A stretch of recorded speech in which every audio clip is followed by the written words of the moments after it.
Carbon के साथ अगर हाइड्रोजन को रिप्लेस कर दिया जाए दूसरे एलिमेंट से, तो वही एलिमेंट्स क्या कहलाते हैं, हेटेरोएटम्स कहलाते हैं। और इनके बेसिस पे ही जो स्पेसिफिक ग्रुप बनता है उसको हम लोग फंक्शनल ग्रुप कहते हैं, है ना। ठीक।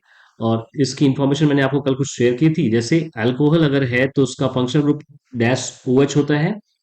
और नेमिंग में जो यूज करते हैं हम लोग, क्या यूज करते हैं, लास्ट में ओ एल को ऐड कर देते हैं एल्केन के नाम के साथ, वो बन जाता है उसका आईयूपीएसी नेम। दूसरा होता है एल्डिहाइड, जहां पे डैश सी एच ओ एक फंक्शन ग्रुप अटैच हो जाता है। और अब की बार ये जो कैटेगरी होती है इसके नाम में हम लोग एल्डिहाइड्स का यूज कर लेते हैं। देखो बेटा, यहाँ पे जो एसिटल्डिहाइड है ना, इसका मतलब क्या, जैसे हम लोग एसिटिक एसिड पढ़ते थे ना, एसिटिक एसिड का फॉर्मूला क्या था, C H three C O H.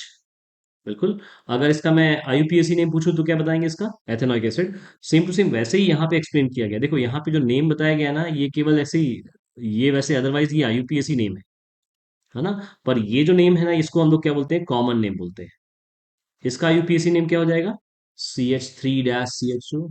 अगर मैं एल्डिहाइड में एल्कीन के साथ एल को ऐड कर दूं, है ना, जैसे यहाँ पे मेरे पास कितने कार्बन, एथेनॉल, है ना, एल लास्ट में एल यूज हो जाए, ये क्या है, ये ए है ना, एल यूज हो जाए, तो वो किसको बिलोंग करने लगता है, एल्डिहाइड्स को बिलोंग करने लगता है।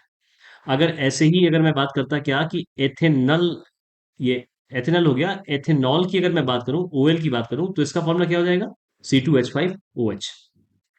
अगर OH लगा है तो ये बिलोंग करता है अल्कोहल को। अगर CHO लगा है तो बिलोंग करता है किसे, एल्डिहाइड्स को।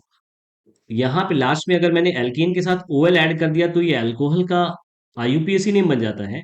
वहीं यदि अगर मैंने एल्कीन नेम के साथ लास्ट में AL ऐड कर दिया तो ये आईयूपीएसी नेम बन जाता है किसका, एल्डिहाइड्स का। इसी तरीके से थर्ड जो कंपाउंड है जिसका हम लोगों ने नाम दिया है, क्या ग्रुप का नाम दिया है, कीटोन। ये कैसे पता चलता है, अगर आपके उस पूरे कंपाउंड में डैश सीओ डैश शो हो रहा है, तो इसे हम लोग किसमें कंसिडर करते हैं, कीटोन्स में। और यहाँ पे इनकी नेमिंग के लिए हम लोग क्या करते हैं, जो एल्केन का नाम होता है उसके लास्ट के ई को रिमूव करके ओ एन ई को ऐड कर देते हैं। किसे, ओ एन ई को ऐड कर देते हैं। जैसे यहाँ पे अगर मैं इस पूरे के पूरे कंपाउंड का नेम करना चाहूँ, आईयूपीएसी नेम करना चाहूँ, तो इसका आईयूपीएसी नेम बन जाएगा, इसकी वजह से देखो 3 कार्बन एटम, जिसकी वजह से नाम इसका क्या होगा, प्रोपेन। और ई को रिप्लेस करके वहां पे क्या यूज कर देंगे, प्रोपेनोन कर देंगे। ये बन गया उसका क्या, आईयूपीएसी नेम। अगर मुझे इसका कॉमन नेम बताना है तो एसीटोन इसे बोल सकते हैं। ठीक है। नेक्स्ट कार्बोक्सिलिक एसिड ग्रुप, जहां पे डैश COOH रिप्रेजेंट किया जाता है किसी भी कार्बन कंपाउंड के साथ। और अब की बार ये जो कंपाउंड है ना, इनके लास्ट में जो आईयूपीएसी नेम की अगर हम लोग बात करें, तो आईयूपीएसी नेम कैसे लिखते हैं, लास्ट में ओइक एसिड ऐड करके। किसके लास्ट में, एल्केन के नेम के लास्ट में ई को रिमूव करके वहां पे ओइक एसिड को ऐड कर देते हैं, तो वो अपना आईयूपीएसी नेम बन जाता है कार्बोक्सिलिक एसिड कंपाउंड का। जैसे यहाँ इस एग्जाम्पल की बात करें तो यहाँ पे अपने पास 2 कार्बन एटम्स हैं। ये 2 कार्बन एटम वजह से क्या हो जाएगा इसका नाम,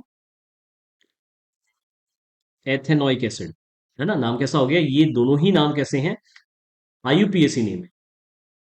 ठीक है, आईयूपीएसी नेम है। अदरवाइज अगर मैं इसका कॉमन नेम बताना चाहूँ तो कॉमन क्या बता सकते हैं, एसिटिक एसिड बता सकते हैं। ठीक है। एक और एथर वाला टर्म आता है, ये हम लोग जब हम लोग chemical properties of carbon compounds पढ़ते हैं ना, तो वहां पे इसका एक्सप्लेनेशन सही से दिया गया है। ठीक है। अदरवाइज किसी भी कंपाउंड में, कार्बन कंपाउंड में अगर सिंगल ओ आपको दिख जाए और दोनों तरफ क्या कनेक्टेड है, एल्किल ग्रुप कनेक्टेड है, तो ऐसे केस के जो कंपाउंड बनते हैं उनको हम लोग किसमें काउंट करते हैं, एथर में काउंट करते हैं। इसी तरीके का एक और कंपाउंड बनता है एस्टर, एक प्लीजेंट स्मेल कंपाउंड बनता है एस्टर। वहां पे हम लोग क्या देख पाते हैं कि वहां पे जो ऑक्सीजन होते हैं ना, वो 2 ऑक्सीजन और साथ में कनेक्टेड होते हैं क्या, एल्किल ग्रुप। कई बार एल्किल ग्रुप होते हैं, और या फिर कई बार कैटायन का पार्ट उसके साथ कनेक्ट हो जाता है। आने वाले टाइम पीरियड में जब उसको एक्सप्लेन करेंगे तो चीजें थोड़ी सी और क्लियर हो जाएंगी। चलो आगे बढ़ते हैं, देखना इसका, the molecular formula of two alkenes A and B are this respectively, find the value of X and Y. यहाँ पे बता सकते हैं ना, एक्स की वैल्यू कितनी होगी, 2 होगी ना, एक्स इक्वल टू कितना हो जाएगा, 2 हो जाएगा। एंड यहाँ पे कितना हो जाएगा, 4। वाई इक्वल टू कितना, 4 हो जाएगा। अगर यहाँ पे 2 है तो फॉर्मूला क्या बन जाएगा, C2H2, इसका नाम क्या होगा, इथाइन ना, YNE। ठीक है। और यहाँ पे इसका नाम क्या हो जाएगा, प्रोपाइन। अगर इसका मैं स्ट्रक्चर ड्रॉ करूँ तो ड्रॉ कर सकते हैं ना। इसका इसका नहीं करते हैं, इसका करते हैं ना। ये वाला थोड़ा सा उन्होंने देखा नहीं था शायद, क्या कैसे ड्रॉ करेंगे, एक कार्बन और एक कार्बन के बीच में ट्रिपल बॉन्ड, और रिमेनिंग एक कार्बन के साथ सिंगल बॉन्ड। बाकी फिलिंग कर देंगे किससे, हाइड्रोजन से। तो यहाँ पे कितने हाइड्रोजन हो जाएंगे? 3 हाइड्रोजन, 1 2 3। देखो इसके 4 बॉन्ड्स कंप्लीट हो गए। इस कार्बन के पहले से ही बॉन्डिंग पूरी कंप्लीट है, तो इसके साथ कोई भी एच कनेक्ट नहीं होगा। रिमेनिंग यहाँ पे 3 बॉन्डिंग कंप्लीट है, सिंगल बॉन्डिंग के साथ एच आ जाएगा। ये बन जाएगा इसका क्या, स्ट्रक्चरल फॉर्मूला। ठीक है, ओके। देखो ये वाला, which the following are correct structural isomer of butane. 1 और 2 बन जाएगा आपका क्या, आइसोमर। इसका मतलब करेक्ट ऑप्शन कौन सा होगा, C1। ठीक है, इसका अगर नेम करना चाहेंगे तो कैसे नेम करेंगे? आइसोब्यूटेन इसका कॉमन नेम हो गया, IUPAC नेम क्या हो जाएगा, 2 मिथाइल प्रोपेन। ठीक है, ये प्रोपेन वाला जो पार्ट है ना, लास्ट वाला पार्ट, हमेशा इस लॉन्ग सीरीज के बेसिस पे राइट किया जाएगा। यहाँ पे 3 कार्बन्स, जिसकी वजह से जो नाम आएगा वहां पे क्या आएगा, प्रोपेन आएगा। ठीक है, 2 मिथाइल प्रोपेन, 2 का मतलब कि सेकेंड कार्बन आइटम पे एक मेथल ग्रुप कनेक्टेड है। ठीक, फिर देखना, which of the following does not belong to the same homologous series. इनमें से कौन सा ऑप्शन करेक्ट होगा, डी वाला। ओके, ठीक है।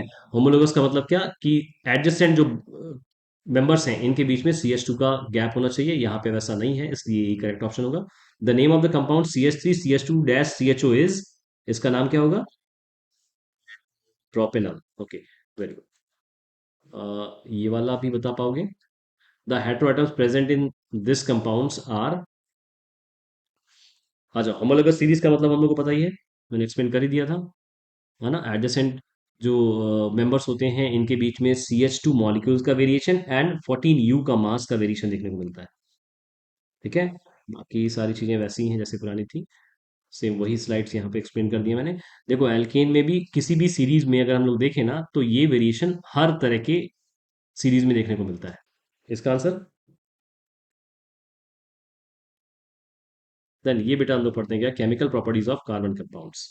कार्बन कंपाउंड की केमिकल प्रॉपर्टीज का मतलब क्या, कि कार्बन कंपाउंड के साथ केमिकल रिएक्शन कैसे कैसे होते हैं और रिजल्ट क्या मिलता है हम लोग। सबसे पहली जो प्रॉपर्टी होती है, इसे हम लोगों ने नाम दिया गया कंबशन। कंबशन का मतलब क्या होता है, कि कार्बन कंपाउंड को क्या कर रहे हैं, बर्न कर रहे हैं। बर्न करने का मतलब ये कि बर्निंग ये तो प्रेजेंस ऑफ ऑक्सीजन या फिर एब्सेंस ऑफ ऑक्सीजन के साथ देखने को मिलती है। अगर प्रेजेंस ऑफ ऑक्सीजन है या सैचुरेटेड हाइड्रोकार्बन को हम लोग बर्न करते हैं इन एयर मींस ऑक्सीजन की प्रेजेंस में, तो ऐसे केस में जो अपने पास फ्लेम मिलती है वो कैसी फ्लेम होती है, ब्लू एंड नॉन सूटी फ्लेम होती है। नॉन सूटी मींस जिसमें स्मोक ना हो, है ना। और ऐसी फ्लेम में सबसे ज्यादा अमाउंट ऑफ हीट रिलीज होती है और बहुत लेस अमाउंट ऑफ लाइट होती है। ठीक है, हीट की जो क्वांटिटी होती है वो ग्रेटर होती है, लाइट जो होती है वो कैसी होती है, स्मॉलर क्वांटिटी की होती है। वहीं अगर हम लोग अनसैचुरेटेड हाइड्रोकार्बन को बर्न करें इन द प्रेजेंस ऑफ एयर, तो यहाँ पे हम लोग को येलो सूटी फ्लेम देखने को मिलता है। और रीजन होता है क्या, कि इस अनसैचुरेटेड हाइड्रोकार्बन का अनकंप्लीट बर्निंग, है ना। कंप्लीट तरीके से वो बर्न ना हो पाए, जिसकी वजह से क्या होता है, वो जो फ्लेम होती है वो कैसी हो जाती है, येलो सूटी फ्लेम हो जाती है। कलर उसका येलो, और सूटी मीन्स उसमें स्मोक रहता है, स्मोक एग्जिस्ट करता है ना। Because the percentage of carbon is higher than saturated hydrocarbon which does not get completely oxidise in air. Air में ये कंप्लीटली क्या, ऑक्सीडाइज या फिर बर्न नहीं हो पाती, जिसकी वजह से इनका जो फ्लेम होता है ना, वो कैसा हो जाता है, येलो सूटी फ्लेम हो जाता है। इसका बढ़िया सा एग्जांपल हम लोग अगर दिवाली की उस दिया से कंपेयर करें, तो उस दिए से येलो कलर का जो फ्लेम निकल रहा है ना, उसी फ्लेम की बात की गई है, कैसा, येलो सूटी फ्लेम। और जो हम लोग एलपीजी सिलेंडर का यूज करते हैं, जिस चूल्हे से जो फ्लेम रिलीज हो रही है, उसका कलर कैसा होता है, ब्लू कलर होता है। एंड वो कैसी फ्लेम होती है, नॉन सूटी फ्लेम होती है। ठीक है, और दोनों का रीजन क्या, कि एक कंप्लीटली बर्न हो जाती है एयर में, और एक जो है वो अनबर्न पार्टिकल के फॉर्म में स्मोक को प्रोड्यूस कर देती है ना। ऐसा हर तरह के कार्बन कंपाउंड्स के साथ होता है।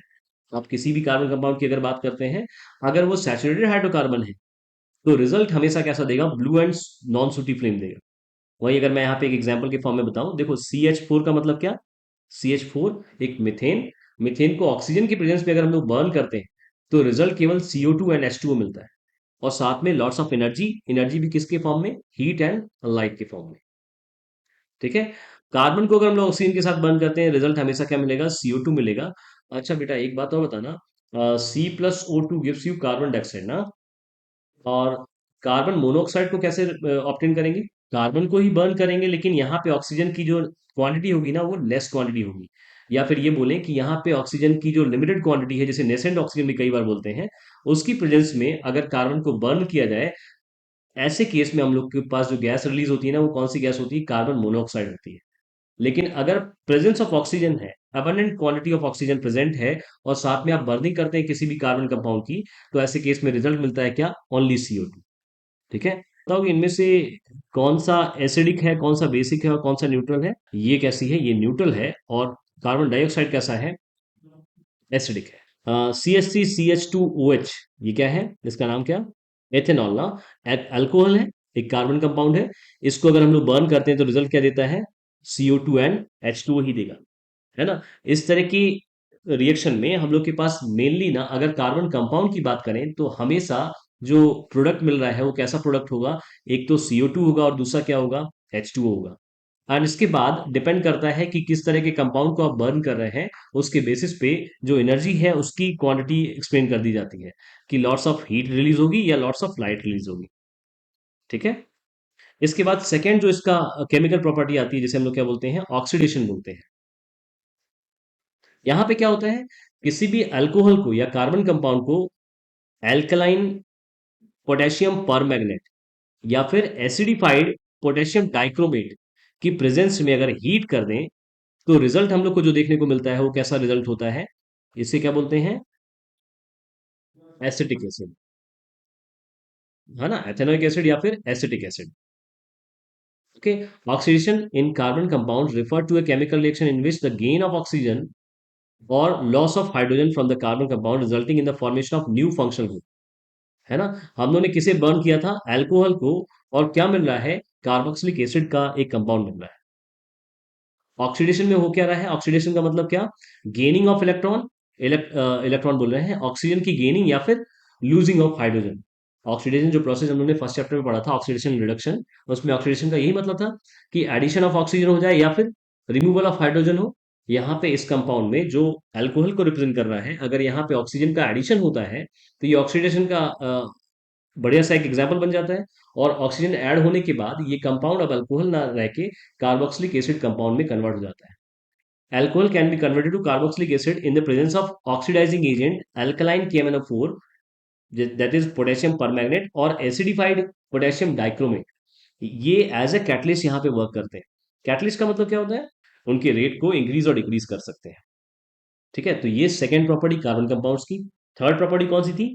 दैट इज एडिशन रिएक्शन, है ना। एडिशन रिएक्शन का मतलब क्या? यहाँ पे अनसैचुरेटेड हाइड्रोकार्बन, ये बहुत इंपॉर्टेंट है ना, जहाँ कई बार हम लोग को देखने को मिलता है क्वेश्चन में कि एक्सप्लेन द टर्म हाइड्रोजनेशन या हाइड्रोजनेशन ऑफ वेजिटेबल ऑयल्स, है ना। वेजिटेबल ऑयल का हाइड्रोजनेशन से क्या समझते हैं आप?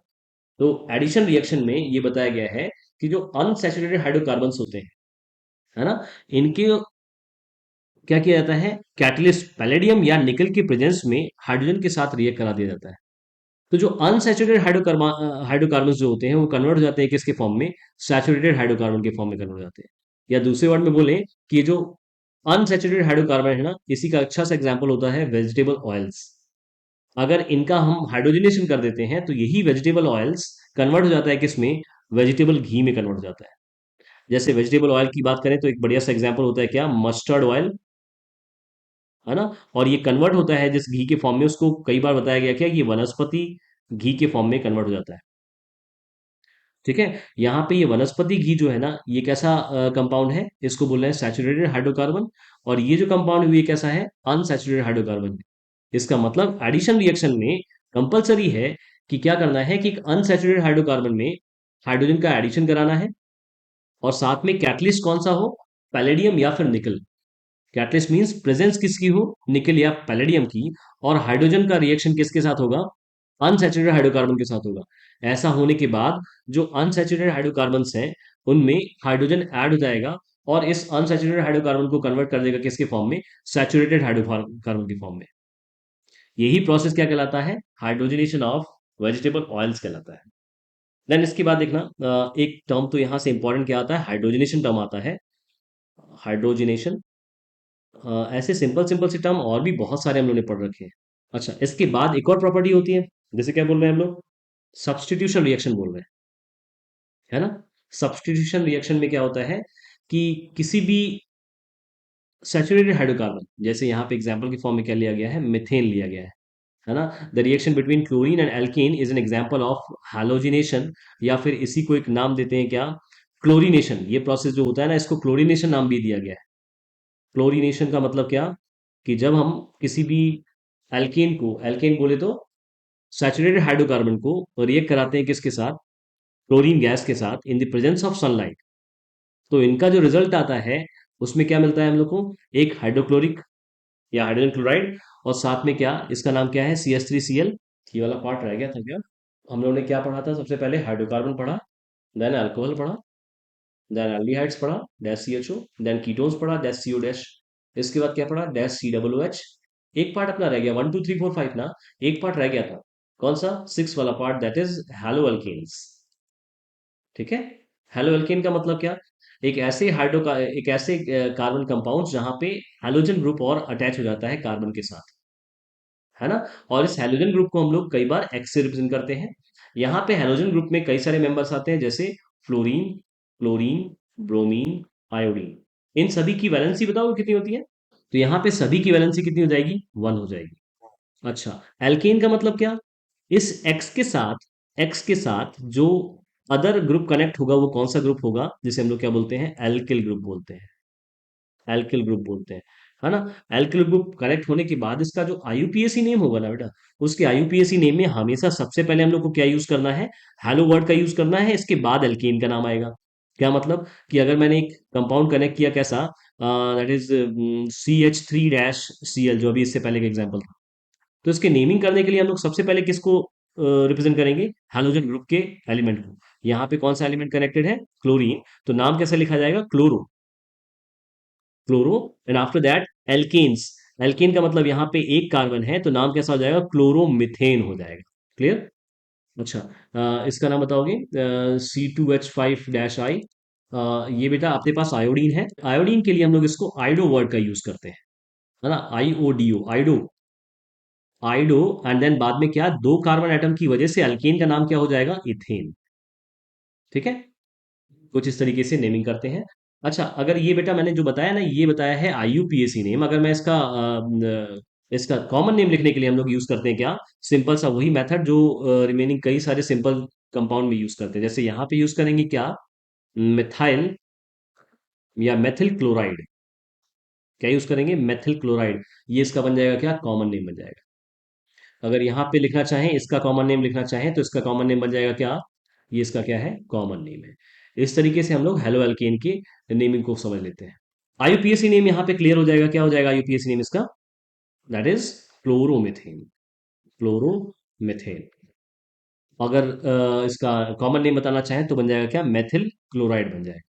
ठीक। एक ऐसा रिएक्शन जहां पे हम लोग क्या कर रहे हैं, एल्केन का रिएक्शन कराते हैं किसके साथ, क्लोरीन के साथ, इन द प्रेजेंस ऑफ सनलाइट। तो जो क्लोरीन मॉलिक्यूल्स होते हैं वो एक हाइड्रोजन को रिप्लेस कर देते हैं, एंड फाइनली जो आपको मिलता है वो क्या मिलता है, एक ऐसा एक ऐसा ऑर्गेनिक कंपाउंड जो किसको बिलोंग करता है, हेलो एल्केन को बिलोंग करता है, या जिसको क्या बोल रहे हैं, क्लोरो एल्केन भी बोल रहे हैं। यहाँ पे एल्केन का मतलब क्या, यहाँ पे C फॉर क्या यूज कर लेंगे, मिथेन यूज कर लेंगे, है ना। और साथ में क्या मिल गया, हाइड्रोक्लोरिक एसिड, ये प्रोडक्ट के फॉर्म में हम लोग को यहाँ पे देखने को मिलता है। ये कौन सा रिएक्शन है, सब्स्टिट्यूशन रिएक्शन। तो यहाँ पे इस तरीके से कितने प्रॉपर्टीज हो गए, पहला कंबशन, दूसरा ऑक्सीडेशन, थर्ड एडिशन, और फोर्थ वन सब्स्टिट्यूशन। ऐसे चार इंपॉर्टेंट केमिकल प्रॉपर्टीज हम लोग को देखने को मिलती हैं किसमें, कार्बन कंपाउंड्स में। ठीक है। बेटा यहाँ पे कुछ एक इंपॉर्टेंट टर्म्स और आते हैं कि जब हम लोग इसको फर्दर क्लोरीन के साथ ऐड करते हैं तो ऐसे चार रिएक्शन और देखने को मिलते हैं। देखो उसको एक्सप्लेन कर देते हैं नेक्स्ट स्लाइड में, ध्यान समझना। ये क्या है, मिथेन है ना। मिथेन का जो अगर स्ट्रक्चर मैं ड्रॉ करूं तो कुछ ऐसा स्ट्रक्चर होगा, इस तरीके का। बिल्कुल, अगर क्लोरीन के साथ इसका रिएक्शन कराएंगे in the presence of sunlight, then एक हाइड्रोजन यहां से क्या हो जाएगा, कवर कर लेगा यहाँ पे क्या, क्लोरीन, और बन जाएगा कैसा, एक नया कंपाउंड बन जाएगा जिसका नाम क्या, मिथाइल क्लोराइड, या इसका IUPAC नेम क्या बन जाता है, क्लोरोमिथेन। साथ में क्या, हाइड्रोक्लोरिक एसिड रिलीज हो जाती है। अगर सेम इसी कंपाउंड को मैं फिर से क्लोरीन के साथ क्लोरीनेशन करा दें, मिथाइल क्लोराइड का फिर से क्लोरीनेशन करा दें in the presence of sunlight, then ऐसे केस में अगेन यहां से एक और हाइड्रोजन एटम्स को रिप्लेस कर देगा कौन, क्लोरीन। देन फाइनल कंपाउंड जो बनेगा वो क्या बनेगा, CH2Cl2। अगेन बेटा यहाँ पे ना, अगर कार्बन एटम 1 है और ये जो हेटेरो एटम्स इंक्रीज हो रहे हैं, तो अपने नाम में यहाँ पे जो एल्केन का नाम आएगा ना, ये चेंज नहीं होगा। सिंगल कार्बन एटम है, जिसकी वजह से इसकी नेमिंग जो है ना वो मेथेन ही बनी रहेगी। यहाँ पे जो चेंजमेंट देखने को मिलेगा, वो नंबर ऑफ क्लोरीन एटम पे डिपेंड करेगा। यहाँ पे 2 क्लोरीन एटम, जिसकी वजह से इसका नाम कैसा हो जाएगा, डाई क्लोरोमिथेन हो जाएगा। ये इसका यूपीएससी नेम। और इसका अगर कॉमन नेम की बात करें तो क्या हो जाएगा, मेथिलीन क्लोराइड। इसका कॉमन नेम क्या हो जाएगा, मेथिलीन क्लोराइड। या इसको सिंपल दूसरे वर्ड में भी बोल सकते हैं क्या, मेथी मेथिल डाइक्लोराइड। इसको क्या बोल सकते हैं, मेथिल डाइक्लोराइड भी बोल सकते हैं। साथ में हाइड्रोक्लोरिक एसिड रिलीज हो जाएगा। अगेन इसका अगर क्लोरीनेशन कराए तो एक नया कंपाउंड CH Cl3, एक इंपॉर्टेंट क्लोरोफॉर्म जिसे बोलते हैं, इसका कॉमन नेम। या इसका दूसरा नेम बोल सकते हैं क्या, मेथिल ट्राइक्लोराइड। या फिर यहाँ पे एक और वर्ड जो अगले कंपाउंड में एक्सप्लेन कर दिया गया है, मेथिल ट्राइक्लोराइड या फिर क्लोरोफॉर्म। और इसका यूपीएससी नेम जो होगा वो क्लोरीन के बेसिस पे कैसा लिखा जाएगा, ट्राइक्लोरोमिथेन। इसका फिर से अगर हम लोग क्लोरीनेशन करते हैं तो लास्ट कंपाउंड बनता है कैसा, कार्बन टेट्राक्लोराइड। Tetra means 4। यहाँ पे क्लोरीन के कितने एटम्स हैं, 4 एटम्स है, जिसके बेसिस पे इसका नाम जो है, common name carbon tetrachloride explain कर दिया गया। और आईयूपीएसी नेम कैसा बन जाएगा, टेट्राक्लोरोमिथेन। टेट्राक्लोरो मीन्स 4 क्लोरीन के एटम्स, और साथ में जो एल्केन का जो पार्ट कनेक्टेड है वो सिंगल कार्बन होने की वजह से यहाँ पे क्या लिखा जाएगा, मेथेन लिखा जाएगा। इसके बाद जो है ना, एक इंपॉर्टेंट दो तुम्हारे पास कंपाउंड बनते हैं, है ना, दो कंपाउंड इंपॉर्टेंट है जिसकी और फर्दर स्टडी करनी होती है। उनमें से एक कंपाउंड होता है क्या, एथेनॉल, है ना, या जिसे एथिल अल्कोहल बोलते हैं। अगर मैं इसकी फॉर्मूले की बात करूं तो फॉर्मूला क्या होता है, C2H5OH। इसका स्ट्रक्चर कैसे ड्रॉ करेंगे, 1 2, एंड इसके बाद क्या बेटा, यहाँ पे -O-H। रिमेनिंग हाइड्रोजन यहाँ से फिल कर दिया जाएगा, तो ये बन जाएगा इसका क्या, स्ट्रक्चरल फॉर्मूला। अगर इसकी फिजिकल प्रॉपर्टी की बात करें तो ये अल्कोहल जो है ना, उसमें ये जो फिजिकल प्रॉपर्टी देखने को मिलती है वो कौन सी है, colourless, pleasant smell and burning taste. ये जो कंपाउंड है ये वाटर में सॉल्युबल होता है। Volatile liquid with a low boiling point of 351, 351 kelvin पे देखने को मिलती है क्या, इसकी बॉइलिंग, है ना। अगर मैं 351 को डिग्री सेल्सियस में कन्वर्ट करूं तो बताओ कितना आंसर आएगा, 78 डिग्री सेल्सियस। मीन्स वाटर के कंपैरिजन ये 78 डिग्री सेल्सियस पे ही क्या हो जाता है, बॉयल हो जाता है। देन इसके बाद क्या, ये एक न्यूट्रल कंपाउंड होता है। ये कुछ इसकी क्या है, फिजिकल प्रॉपर्टीज है। एंड इसके बाद इनकी इंपॉर्टेंट जो कई बार एग्जाम में आती हैं, कुछ इनकी केमिकल प्रॉपर्टीज, जिसमें सबसे पहली केमिकल प्रॉपर्टी क्या है, कि रिएक्शन ऑफ एथेनॉल और एथिल अल्कोहल विथ सोडियम। अगर सोडियम के साथ इसका रिएक्शन कराते हैं, वही बात बताने वाले हैं जो अभी इससे पहले थोड़ी देर पहले बताने की कोशिश कर रहे थे, कि अगर एक कंपाउंड में आपको सिंगल ओ दिखता है ना, तो ये किसको रिप्रेजेंट करता है, एथर को रिप्रेजेंट करता है। यहाँ पे देखो, जो रिएक्शन हो रहा है ना वो किसके साथ हो रहा है, CH3CH2OH मीन्स एथेनॉल का रिएक्शन सोडियम के साथ होता है। ठीक है, एथेनॉल का रिएक्शन सोडियम के साथ, तो ये रिएक्शन का जो रिजल्ट मिलेगा ना, जहां पे इस H की जगह पे क्या आ जाएगा, सोडियम, है ना, सोडियम आ जाएगा। देन फाइनल कंपाउंड जो बनेगा वो कैसा बनेगा, CH3CH2ONA। इसका नाम कैसा लिखा जाएगा, सोडियम। एंड इसके बेसिस पे एथॉक्साइड। यहाँ पे एथॉक्साइड एक वर्ड यूज कर लिया जाता है, सोडियम एथॉक्साइड। अगर सेम टू सेम एक और वैसे तो मिलेगा आगे, एक और रिएक्शन मिलेगा। अदरवाइज अगर मैं ऐसा लिखना चाहूँ, CH3CH2-O-CH3, इसके लिए सबसे पहले यहाँ पे जो कनेक्टेड पार्ट होते हैं ना, उनका नाम सबसे पहले एक्सप्लेन किया जाता है, that is methyl, methyl. And then यहाँ पे एथॉक्साइड। ये भी आपको नेक्स्ट प्रॉपर्टीज में देखने को मिलेगा। एंड साथ में क्या, हाइड्रोजन गैस रिलीज हो जाती है। बेटा हाइड्रोजन गैस, फिलहाल यहाँ बताओ कि H2 गैस का टेस्टिंग कैसे करते हैं, टॉप साउंड ना। द नेक्स्ट टर्म है, नेक्स्ट जो प्रॉपर्टी है आपकी, वो क्या है, डिहाइड्रेशन। डिहाइड्रेशन का मतलब क्या, रिमूवल ऑफ वाटर मॉलिक्यूल्स, है ना। यहाँ पे क्या होता है, जब आपके पास एथेनॉल को क्या करते हैं, कंसंट्रेटेड सल्फ्यूरिक एसिड, है ना, कंसंट्रेटेड सल्फ्यूरिक एसिड की प्रेजेंस में इसको हीट कर दिया जाता है। जैसे हीट कर दिया जाता है, कभी भी ना हम लोग कंसंट्रेटेड फॉर्म के एसिड को कभी भी रिएक्शन में पार्टिसिपेट नहीं कराते। हम लोग जब कभी भी पार्टिसिपेट कराते हैं ना, तो डाइल्यूट फॉर्म के रिएक्शन को पार्टिसिपेट कराते हैं। लेकिन यहाँ पे ना, ये जो सल्फ्यूरिक एसिड है, इसका जो रिएक्शन है ना, वो एग्जैक्टली इसके साथ रिएक्ट नहीं करा रहे। बहुत limited amount of concentrated sulphuric acid की प्रेजेंस में इसको जब हीट करते हैं ना, तब रिजल्ट ये मिलता है। हम लोग का ये रिएक्शन इसके साथ नहीं हो रहा। है ना? जैसा कैटलिस्ट जैसा वर्क करता था ना, उसकी प्रेजेंस केवल एग्जिस्ट करती थी वहां पे, वो फाइनली केमिकल रिएक्शन में पार्टिसिपेट नहीं करता था। कुछ वैसा ही यहाँ पर रिएक्शन है कि ये जो कंसंट्रेटेड सल्फ्यूरिक एसिड है ना, ये पार्टिसिपेट नहीं कर रहा है, इसकी प्रेजेंस में हीटिंग की जा रही है, जिसकी वजह से इस तरह के जो कंपाउंड है ना, इनमें H2O के मॉलिक्यूल्स रिमूव हो जाते हैं। अगर H2O के मॉलिक्यूल रिमूव हो जाएंगे, तो जो फाइनल कंपाउंड बनता है ना, वो कैसा बन जाता है? एक अनसैचुरेटेड हाइड्रोकार्बन इथीन बन जाता है ना? अगर यहाँ पे नंबर ऑफ कार्बन एटम्स और इंक्रीज हो जाते, तो उसमें करते क्या, केवल H2O मॉलिक्यूल को रिमूव कर देते, और उन पूरे के पूरे जो कार्बन एटम्स होते, उनको अनसैचुरेटेड हाइड्रोकार्बन के फॉर्म में रिप्रेजेंट कर देते। जैसे यहाँ पे मेरे पास दो कार्बन एटम थे, इसलिए बन गया क्या? इथीन। अगर यहाँ पे तीन कार्बन एटम होते या प्रोपेनॉल होता, तो क्या रिजल्ट बन जाता? प्रोपीन बन जाता, और H2O मॉलिक्यूल्स रिलीज हो जाता। तो ये जो है, ये एथेनॉल की सेकेंड प्रॉपर्टी है, जिसे हम लोग क्या बोल रहे हैं? डिहाइड्रेशन बोल रहे हैं। Ethanol react with hot concentrated H2SO4 to form ethene and water. Concentrated H2SO4 is a dehydrating agent and remove water from the ethanol. वही बात जो मैं एक्सप्लेन कर रहा था। और इनके यूजेस पता ही है, इनके यूजेस कोई खास इंपॉर्टेंट ऐसे हैं नहीं। अदरवाइज एथेनॉल का यूज किसमें? मेकिंग अल्कोहलिक ड्रिंक में इसका यूज किया जाता है, एज एन सॉल्वेंट। और कहाँ पे? मेडिसिन के फॉर्म में, कई सारे सिरप में आपको इस तरह के सब्सटेंस या इस तरह के कंपाउंड का प्रेजेंस देखने को मिल सकती है ना? अदर कंपाउंड होता है, जैसे क्या बोल रहे हैं, एथेनोइक एसिड या फिर एसिटिक एसिड। इसका फॉर्मूला पता ही है, CH3COOH। अगर इसका मैं स्ट्रक्चरल फॉर्मूला ड्रॉ करूं, तो कैसे ड्रॉ करेंगे? C double bond O dash H, और यहाँ पे क्या, C के साथ क्या, कुछ इस तरीके का, ये बन जाएगा क्या इसका स्ट्रक्चरल फॉर्मूला। यहाँ से बेटा इतनी कहानी समझना, अगर ये वाले पार्ट अगर आपको याद रहेंगे ना, तो स्ट्रक्चर ड्रॉ करना बहुत ईजी हो जाएगा, है ना?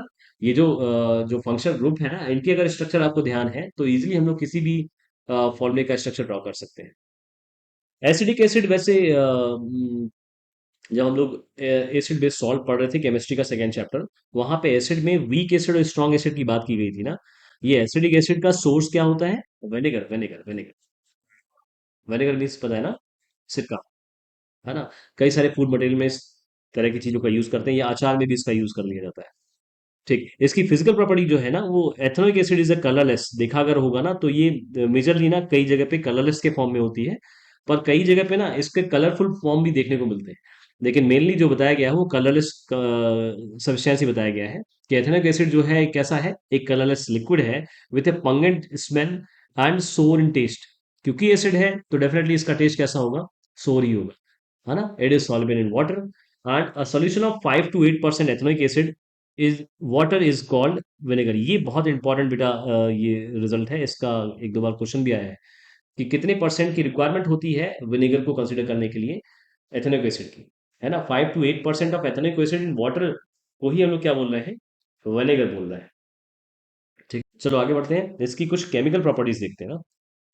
केमिकल प्रॉपर्टी में सबसे इंपॉर्टेंट पहली प्रॉपर्टी है, जिसको एस्ट्रिफिकेशन बोल रहा है ना? एस्ट्रिफिकेशन में क्या होता है? एसिटिक एसिड का रिएक्शन किसके साथ, इससे पहले जो कंपाउंड एथेनॉल के साथ रिएक्शन करा देते हैं, तो रिजल्ट देता है क्या? एक स्वीट स्मेल कंपाउंड, जिसे एस्टर नाम दिया गया, और रिजल्ट मिलता है क्या? H2O।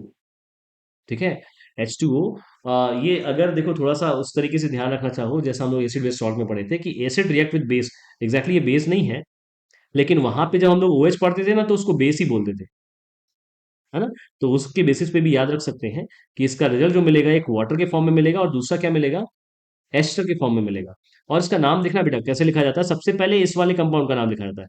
ये क्या है? C2H5, ethyl. और उसके बाद में क्या? CH। ये सारे के सारे के नाम को कैसे लिखेंगे? एथिनोएट लिख देते हैं, एथिल एथिनोएट। इसी को एथिल एसीटेट भी बोलते हैं। इसमें क्या बोल रहे हैं?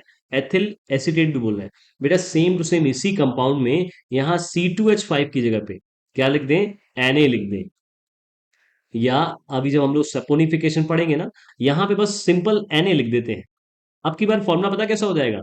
फॉर्मूला हो जाएगा सोडियम एथनोएट, और या दूसरे वर्ड में बोल सकते हैं इसको क्या? Sodium acetate. ठीक है, ये सोडियम एसीटेट जो होगा, ये अभी आगे वाले एक केमिकल प्रॉपर्टी में इसी के साथ में देखने को मिल जाएगा। अदरवाइज ये जो केमिकल प्रॉपर्टी है ना, जिसको हम लोग एस्टिफिकेशन बोल रहे हैं, एस्टिफिकेशन का मतलब क्या? कि एथेनोइक एसिड रिएक्ट करता है किसके साथ? एथेनॉल के साथ, और फॉर्म करता है एक ester, that is ethyl ethanoate, in the presence of concentrated sulphuric acid. Again यहाँ पे कंसंट्रेटेड फॉर्म यूज किया गया ना, इसका एग्जैक्टली केमिकल रिएक्शन में पार्टिसिपेशन नहीं है, बस केवल इसकी प्रेजेंस है। The reaction between carboxylic acid and alcohol to form an ester is called esterification. ऐसे कई सारे वर्ड्स हैं ना बेटा, ध्यान रखना इन सारी चीजों को। एस्टरिफिकेशन, क्लोरीनेशन, हाइड्रोजनेशन, ये सारे के सारे बहुत इंपॉर्टेंट है। ठीक है, ये पहला एक इंपॉर्टेंट केमिकल प्रॉपर्टी। दूसरी केमिकल प्रॉपर्टी होती है जिसके बारे में बात कर रहे थे, दैट इज सेपोनिफिकेशन। है ना, सेपोनिफिकेशन का मतलब क्या, एक सोप लाइक कंपाउंड का फॉर्मेशन होना। When an ester, ester means इससे पहले जो हमने फॉर्म किया, कैसे फॉर्म होता है ester, when carboxylic acid react with alcohol. जब अल्कोहल एंड कार्बोक्सिलिक एसिड आपस में रिएक्ट करते हैं तो फॉर्मेशन देते हैं किसका, एस्टर का। और यही एस्टर जब रिएक्ट करा देते हैं किसके साथ, सोडियम हाइड्रोक्साइड के साथ, तो एक सोप लाइक स्ट्रक्चर रेडी होता है, जिसे हम लोग क्या नाम दिए, सोडियम एथेनोएट या फिर सोडियम एसिटेट नाम देते हैं। ठीक है, sodium acetate, the sodium salt of carboxylic acid and the parent alcohol form. है ना, पैरेंट अल्कोहल मींस जिसकी वजह से ये एस्टर बना था, ये वाला ये जो CH3COO C2H5 बना था ना, इसी का जो पैरेंट अल्कोहल था ना, वही हम लोग को एक प्रोडक्ट के फॉर्म में यहाँ पे देखने को मिलता है। ठीक है बेटा, यहाँ समझना, ये क्या रिएक्ट करा दिए, एक एस्टर रिएक्ट करता है किसके साथ, कास्टिक सोडा, इसको कास्टिक सोडा भी बोलते हैं ना, NaOH को ही कास्टिक सोडा भी बोलते हैं। और इसका रिएक्शन जब एस्टर के साथ करते हैं और इसको हीट प्रोवाइड करते हैं, तो रिजल्ट देता है क्या, एक सोप लाइक सब्सटेंस।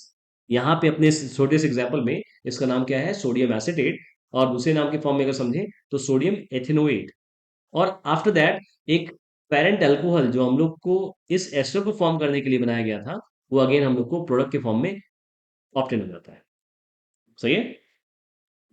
अगेन दूसरा इंपॉर्टेंट, बहुत इंपॉर्टेंट है सेपोनिफिकेशन, और इससे पहले वाला एस्ट्रिफिकेशन।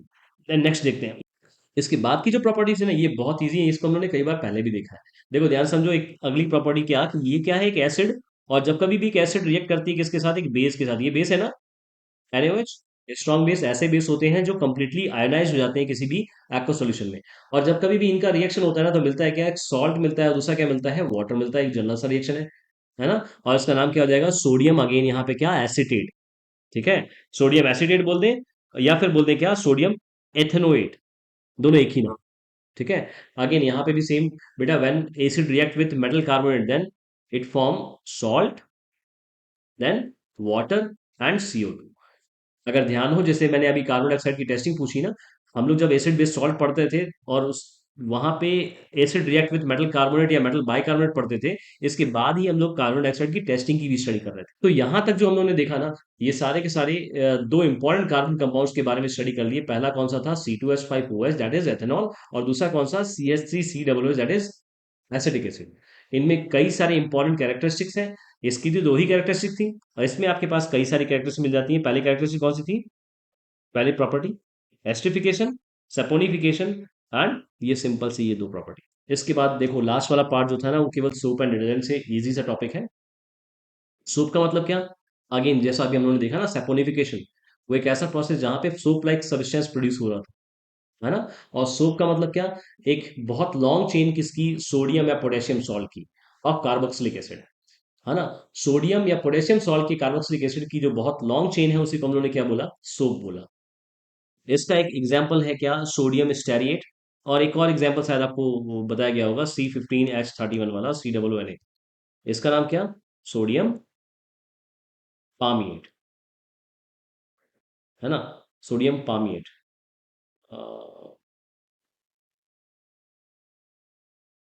ठीक है। अच्छा, इसके स्ट्रक्चर की अगर हम लोग बात करें, तो देखो इसके स्ट्रक्चर को सिंपली डिजाइन कर दिया गया किस तरीके से, कि ये जो जिगजैग मैनर में जो स्ट्रक्चर दिया गया ना, ये क्या है, ये एक हाइड्रोकार्बन को रिप्रेजेंट कर रहे हैं, एक लॉन्ग चेन ऑफ हाइड्रोकार्बन। और इसके बाद ये जो सर्किल वाला जो पार्ट है ना, कई बार यहाँ पे सर्किल या फिर ओवल शेप एक्सप्लेन कर दिया जाता है। ये वाला पार्ट जो है वो पोलर एंड को रिप्रेजेंट करता है। ये कौन सा एंड होता है, जिसे हम लोग बोलते हैं क्या, नॉन पोलर एंड। और ये वाला जो एंड होता है, इसको बोलते हैं क्या, पोलर एंड बोलते हैं। पोलर एंड मीन्स यहाँ पे नेगेटिव पॉजिटिव आयन दोनों यहाँ पे देखने को मिलते हैं, COO नेगेटिव और Na पॉजिटिव। ठीक है। अच्छा, COO नेगेटिव और पॉजिटिव होने की वजह से ये वाले एंड का नाम रख दिया गया क्या, हाइड्रोफिलिक। हाइड्रोफिलिक मीन्स जो वाटर लविंग पार्ट्स होते हैं, कैसे होते हैं, वाटर लविंग पार्ट होते हैं, है ना। वाटर लविंग का मतलब क्या, कि जब कभी भी इस तरह के सब्सटेंस को वाटर में मिक्स किया जाता है ना, तो ये वाला पार्ट जो होता है वो वाटर के साथ इंटरेक्ट हो जाता है।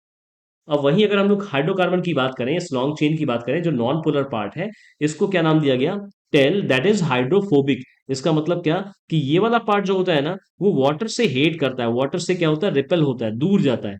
वही दूसरे वर्ड में बोले तो ये फैट की तरफ अट्रैक्ट होता है। किसकी तरफ अट्रैक्ट होता है, फैट की तरफ अट्रैक्ट होता है। जबकि ये वाला जो पार्ट होता है ना, ये फैट की तरफ अट्रैक्ट नहीं होता, फैट से रिपेल होता है। तो ये दोनों जो स्ट्रक्चर है ना, इस सोप के जो पूरे स्ट्रक्चर है, जिसके बेसिस पे बहुत बढ़िया सा हम लोग की इसकी प्रॉपर्टी देखने को मिलती है, जिसे हम लोग बोलते हैं क्या, क्लीनिंग प्रॉपर्टी। है ना, कि सोप का हम लोग यूज करते हैं किसके लिए, क्लीजिंग के लिए। है ना, साफ सफाई के लिए सोप का यूज करते हैं। पर कुछ लिमिटेशन भी साथ में होती हैं। यहाँ पे देखो स्ट्रक्चर के फॉर्म में ये बताया गया कि soap molecule has two part, a long hydrocarbon part which is hydrophobic that is water repelling, है ना, एंड सॉल्युबल इन वाटर। ये वाला जो हाइड्रोफोबिक पार्ट होता है जो वाटर से रिपेल करता है, वो क्या होता है, ऑयल में सॉल्युबल हो जाता है, and grease. And a short ionic part which is hydrophilic water attracting and insoluble in oil and grease. वही वाली बात जो मैं भी आपको एक्सप्लेन कर रहा था। है ना। ओके। इसका क्लींजिंग एक्शन बहुत इंपॉर्टेंट है, कई बार ये भी आ जाता है ना। क्लींजिंग एक्शन का मतलब क्या, कि जब कभी भी इस तरह के सोप मॉलिक्यूल्स को हम लोग वाटर में ऐड करते हैं ना, तो एक स्फेरिकल शेप लाइक स्ट्रक्चर बन जाता है। वो स्फेरिकल शेप लाइक स्ट्रक्चर में क्या होता है, कि ये जो जिगजैग मैनर्स है ना, ये जिगजैग मैनर जो है वाटर से क्या होते हैं, रिपेल होते हैं। और ये जो सर्कल वाला पार्ट है, जो पोलर एंड है, वो किस तरफ मूव करता है, वाटर की तरफ मूव करता है। और ऐसा होने पे ये जो पूरा मॉलिक्यूल का स्ट्रक्चर बनता है ना, जैसे हम लोगों ने नाम दिया क्या, मिशेल का नाम दिया। इसका नाम दिया मिशेल का नाम दिया, कि स्पेरिकल स्ट्रक्चर जो वाटर में ऐड करने के बाद क्रिएट होता है, उसे हम लोग क्या बोल रहे हैं, सोप मिशेल बोल रहे हैं। When soap is dissolve in water it form a spherical structure called micelle. इसके बाद क्या होता है, जब हम लोग एक डर्टी क्लॉथ को इसमें इन करते हैं ना, इस तरह की सॉल्यूशन में इन करते हैं, तो होता क्या है कि उस डर्टी पार्टिकल में जो ऑयल वाले पार्टिकल्स होते हैं, है ना, उस डर्टी क्लॉथ में जो ऑयल वाले पार्टिकल होते हैं, या फिर जो डस्टी पार्टिकल्स होते हैं, ग्रीसी पार्टिकल्स होते हैं, उनके साथ ये नॉन पोलर एंड क्या होते हैं, अट्रैक्ट हो जाते हैं। और जो पोलर एंड होते हैं वो किस तरफ अट्रैक्ट होने की कोशिश करते हैं, वाटर की तरफ। और इनमें थोड़ा सा वाइब्रेशन, इस तरह के पूरे अरेंजमेंट में थोड़ा सा वाइब्रेशन क्या करता है, जो इस डर्टी क्लॉथ में डर्ट होते हैं उनको धीरे धीरे रिमूव करने की कोशिश करता है। In each micelle the soap molecules are arrange radially such that the hydrocarbon part is toward the center and the ionic part is toward the outside. है ना, the hydrocarbon part dissolve the dirt, oil and grease and form an emulsion at the center of the micelle which can be washed away by water. है ना। इस तरीके से हम लोग किसी भी डर्टी क्लॉथ को सोप के इस क्लीनिंग एक्शन की हेल्प से क्या कर पाते हैं, डर्ट फ्री कर पाते हैं या फिर क्लीन कर पाते हैं। यही सिंपल सा जो एक्शन है ना, इसी को हम लोग क्या बोलते हैं, क्लींजिंग एक्शन ऑफ सोप बोल रहे हैं। ठीक है। लेकिन इसकी कुछ लिमिटेशन होती है, कि जो सोप का ये क्लीजिंग एक्शन ना, हार्ड वाटर में शो नहीं होता। हार्ड वाटर का मतलब ऐसा वाटर जहां पे मॉलिक्यूल्स होते हैं ना, जो जो चार्ज पार्टिकल्स होते हैं, है ना, जो मिनरल्स होते हैं, उन उनकी क्वांटिटी बढ़ जाती है। जैसे मैग्नीशियम मैग्नीशियम 2+ एंड Ca2+, इस तरह के वाटर में अगर इस तरह के चार्ज पार्टिकल प्रेजेंट होते हैं, तो कई बार ऐसे चार्ज पार्टिकल होने की वजह से ये क्लीजिंग एक्शन जो फोम के फॉर्म में देखने को मिलता है, वो फोम ना क्रिएट होके कैसा क्या क्रिएट होता है, एक व्हाइट प्रेसिपिटेट या व्हाइट सब्सटेंस प्रोड्यूस करता है, जिसे हम लोग क्या बोलते हैं, स्कम बोलते हैं। है ना। स्कम प्रोड्यूस होता है, एक व्हाइट सब्सटेंस होता है। और ये कब होता है, ये तब होता है जब वाटर कैसा हो, हार्ड वाटर हो। हार्ड वाटर का मतलब यहाँ पे ये बस बताया गया है कि ऐसा वाटर जहां पे इस तरह के पार्टिकल्स ज्यादा पाए जाते हैं। नॉर्मली ऐसे वाटर हम लोग को कहाँ पे देखने को मिलते हैं, जो ग्राउंड वाटर्स होते हैं या फिर जो रेन वाटर होते हैं ना, इनमें ऐसे चार्ज पार्टिकल की क्वांटिटी जो है वो ज्यादा देखनी देखी जाती है। और ऐसे केस में सोप का जो क्लींजिंग एक्शन है ना, वो इफिशियंटली वर्क नहीं कर पाता। देन क्या करते हैं, देन करते हैं क्या, सोप का ही एक अपग्रेडेड फॉर्म यूज करते हैं, जिसको बोलते हैं क्या, सोप प्लस सोप डिटर्जेंट नाम दिया गया इसका।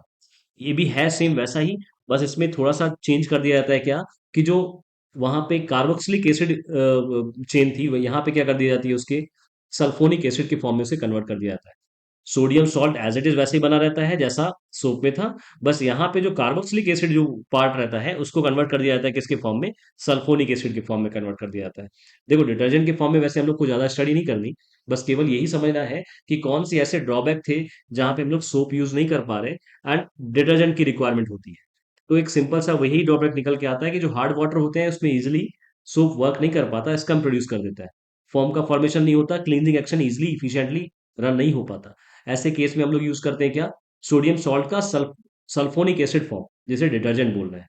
है ना। आगे भी वही पार्ट लिखा है शायद, soap do not wash well with the hard water but it form insoluble precipitate of calcium and magnesium salt in hard water. और वही इनसॉल्युबल प्रेसिपिटेट क्या कहलाता था? स्कम कहलाता है। Detergent wash well with hard water because it does not form insoluble precipitate of calcium and magnesium salt in hot water. क्योंकि इनका formation scum के फॉर्म में नहीं होता, जिसकी वजह से डिटर्जेंट का हार्ड वाटर में क्लींजिंग एक्शन इफिशियंटली देखने को मिलता है।